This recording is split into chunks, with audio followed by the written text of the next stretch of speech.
জাতীয় বিশ্ববিদ্যালয়ের অধীনে অনার্স ভর্তিতে এক কলেজে আবেদন করে অন্য কলেজে ভর্তি হওয়া যায় কিভাবে, এই প্রসেসটা অনেকে জানতে চেয়েছিল।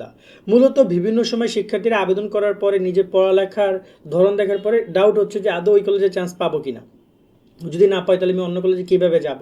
দেখ, এই পয়েন্ট আমরা বিভিন্ন সময় বিভিন্ন মাধ্যমে ক্লিয়ার করেছি, বাট একদম এরকম কোশ্চেনটা খুব বেশি সলভ করা হয় না যে একটা কলেজে আমি অ্যাপ্লাই করেছি বাট আমি এখন ওই কলেজে পড়বো না, বা আমি চান্স পাইনি, বা যে কোনো কারণে আমি অন্য কলেজে যেতে চাই, সেই প্রসেসটা কী হবে।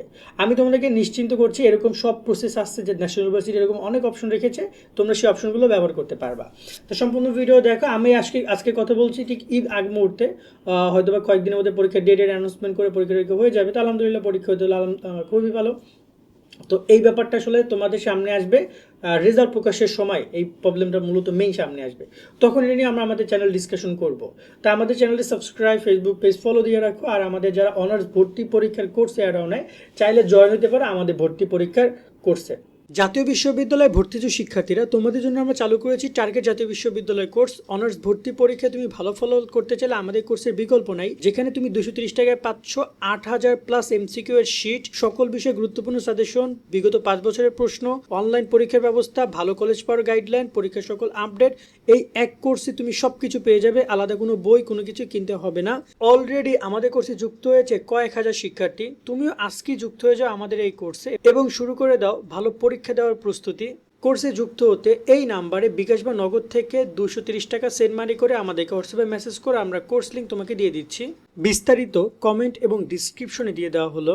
আশা করি তুমি বিস্তারিত দেখেছো। জয়েন হয়ে শিটগুলো কালেক্ট করো, আমরা অনলাইন এক্সাম নিচ্ছি সেগুলো অংশগ্রহণ করো, পরীক্ষার গাইডলাইনগুলো পাও, ইনশাল্লাহ ভালো কলেজ ভালো সাবজেক্ট আসবে।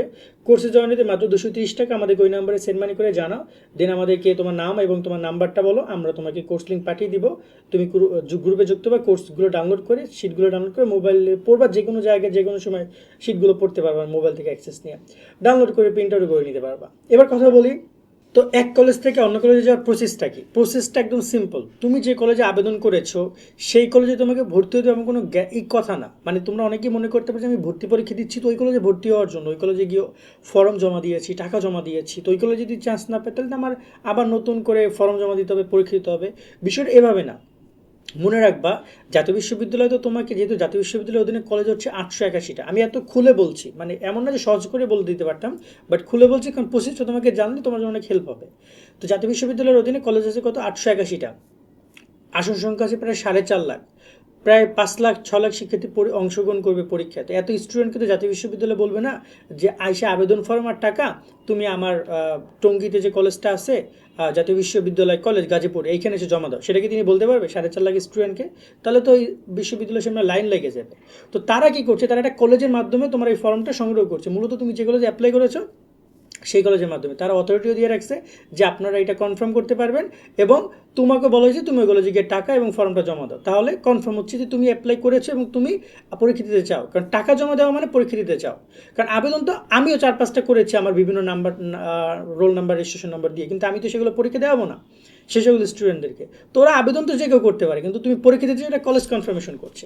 তো এই জায়গায় ওই কলেজের ভূমিকাটা হচ্ছে কনফার্মেশনের জায়গায়। তুমি যদি সেখানে পরীক্ষা দিলা, চান্স না পাইলা, বা চান্স পাইলে তুমি ইচ্ছে হলে ভর্তি হলে না, হয়তো হইলে না, এতে কোনো সমস্যা নাই। ওই কলেজে অ্যাপ্লাই করেছো, ভর্তি পরীক্ষা তুমি ওই কলেজের জন্য দিচ্ছ না, ভর্তি পরীক্ষা দিচ্ছ তুমি টোটাল 881টা কলেজের জন্য এক প্রকার বলতে পারো। কারণ তুমি ভর্তি পরীক্ষা দিলা, পাশ করলা, ধরে নাও যে তুমি 50 পেয়ে পাশ করলা, কিন্তু ওই কলেজ তোমাকে নেওয়ার জন্য দরকার ছিল 70 মার্ক, তুমি 70 পাও নাই, দেন 50 পেয়েছো, তার মানে কি এখন তোমার সামনে প্রায় ওই 881টা কলেজ আবার ওপেন হয়ে যাবে আবেদন করার জন্য। দেন তুমি সেগুলোতে বেছে বেছে, তোমার একটা লিমিটেশন থাকবে 5টা, তুমি অ্যাপ্লাই করতে পারবা। তার মানে কি বুঝলে, তুমি কিন্তু শুধু ওই কলেজে ভর্তির জন্য পরীক্ষা দাও নাই, পরীক্ষা দিয়েছো টোটাল 881 কলেজের জন্য। প্রথম ধাপে তুমি জাস্ট ওই কলেজে অ্যাপ্লাই করেছো, ওই কলেজ তোমাকে নেয় নাই, অথবা তুমি কোনো কারণে ওই কলেজে আর পড়তে চাও না, বা সাবজেক্ট এসেছে বাট তোমার কোনো কারণে আর সেটা ভালো লাগছে না, দেন তুমি কি করবা, চুপচাপ বসে থাকবা। যখন আবার রিলিজ স্লিপে অ্যাপ্লিকেশনের ডেট আসবে তখন তুমি গিয়ে রিলিজ স্লিপ অ্যাপ্লাই করবা। এই রিলিজ স্লিপে অ্যাপ্লাই করতে পারবে মূলত তুমি একটা মাত্র শর্তে, সেটা হচ্ছে তোমাকে 35 পেয়ে পাস করতে হবে। তুমি যদি 35 পেয়ে পাস করো, দেন তোমার সামনে আবার ওই 881টা কলেজ ওপেন হয়ে যাবে, যেমনটা তোমার এই প্রথম ধাপে আবেদনের সময় ছিল।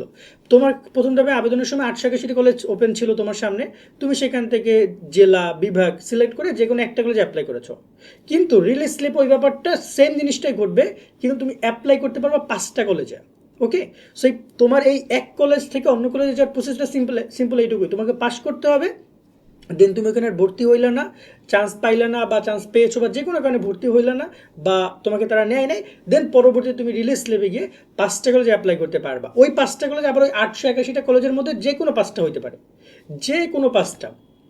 যদি অনেক ভালো মানের কলেজে অ্যাপ্লাই করো তারা তোমাকে নিবে না, তুমি সিলেক্ট করতে পারবা, যদি সেখানে আসন সংখ্যা ফাঁকা থাকে তুমি সিলেক্ট করতে পারবা, তারা তোমাকে নিল না, এইটাও হইতে পারে, তারা তোমাকে নিল না, অথবা তুমি আবার রিলিজ স্লিপে ভর্তি হলে না, ওই কলেজে এসেছে কিন্তু তোমার পছন্দ হয় না, তুমি চাইলে আবার সেকেন্ড রিলিজ স্লিপে আরও 5টা কলেজে অ্যাপ্লাই করতে পারবা। তার মানে প্রসেসটা এই যে তুমি এক কলেজ থেকে অন্য কলেজে যেতে পারবা, মূলত তুমি ভর্তি না হইলেই হয়, তুমি যদি চূড়ান্ত ভর্তি হয়ে যাও তাহলে তুমি কিন্তু যেতে পারবা না, বাট যদি চূড়ান্ত ভর্তি না হও তাহলে তুমি রিলিজ স্লিপে আবার অ্যাপ্লাই করতে পারবা, যদি সেখানেও চান্স না পাও দেন সেকেন্ড রিলিজ স্লিপে অ্যাপ্লাই করতে পারবা। টোটাল 2টা রিলিজ স্লিপে 10টা কলেজে অ্যাপ্লিকেশনের সুযোগ দিবে, যদি তার মধ্যেও তোমার চান্স না হয় তাহলে তোমাকে এই বছর আর ভর্তির সুযোগ দিচ্ছে না। মূলত এতগুলো কলেজ থাকার কারণেই ন্যাশনাল ইউনিভার্সিটি এরকমের অপরচুনিটি তোমাদেরকে প্রোভাইড করে, কারণ অনেকেই আবেগের তাড়নায় প্রথম থেকে অনেক ভালো ভালো কলেজে অ্যাপ্লাই করে, কিন্তু পড়াশোনায় ঠুন। সো দেখা যায় যে পরীক্ষায় টানে মানে 35 পেয়ে পাস করছে, কিন্তু অ্যাপ্লাই করছে দেশের সেরা কলেজে, সো স্বাভাবিকভাবে সে চান্স পাবে না, তখন সে কী করবে, সে রিলিজ স্লিপে চলে যাবে, রিলিজ স্লিপে তার পছন্দ মতো অ্যাপ্লাই করবে। তো একটা সিম্পল ক্যালকুলেশনে তোমরা চলাফেরা করো, সব কিছুর বাইরে মূল কথা হচ্ছে পরীক্ষা একবার হবে, একবার পরীক্ষায় তুমি যে রেজাল্টটা করেছো ওই রেজাল্টটাই তুমি এবার নেক্সট যে অ্যাপ্লিকেশনগুলো করবা সেখানে কিন্তু টিচাররা শো করবে বা তারা দেখতে পারবে, দেন তার উপর তোমাকে নির্ধারণ করবে নিবে কি নিবে না। সো এই জায়গায় তুমি কি করেছো না করেছো অ্যাপ্লিকেশন সেটা বাদ দিয়ে ভালো করে ফোকাস হয়ে পড়াশোনা করো, পরীক্ষা ভালোভাবে দাও, তুমি যদি একবার ভালো রেজাল্ট করো ওই কলেজ না নিলেও পরবর্তীতে দেখা যায় অন্য কলেজ তোমাকে নিতে পারে। এমনকি আমি দেখেছি একজন স্টুডেন্ট সে কী করেছে, সে অনেক মানে ভালো প্রস্তুতি নিয়েছে এবং সে মোটামুটি একটা কলেজে অ্যাপ্লাই করেছিল, বাট যখন দেখলো সে ভর্তি পরীক্ষায় প্রায় 80+ মার্ক পাচ্ছে, তখন সে ভাবলো আমি তাহলে এত ভালো নাম্বার পাই আমি এই কলেজে কেন ভর্তি হবো, তখন সে রিলিজ স্লিপে আরও ভালো কলেজে অ্যাপ্লাই করেছে এবং সেখানে চান্স হয়ে গেছে। বিষয়টা এভাবে আসছে, যে ভালো রেজাল্ট করেছে দেখতে পাচ্ছে, সো দেখা যায় যে একটা ভালো কলেজে চান্স পেয়ে গেছে। সো তোমরা এভাবে পরিশ্রম করো, আমি তোমাদেরকে এটাই বলবো। আজকের মতো ভিডিও এখানে শেষ করছি, সকল অনেক ভালো থাকবা, আল্লাহ হাফেজ।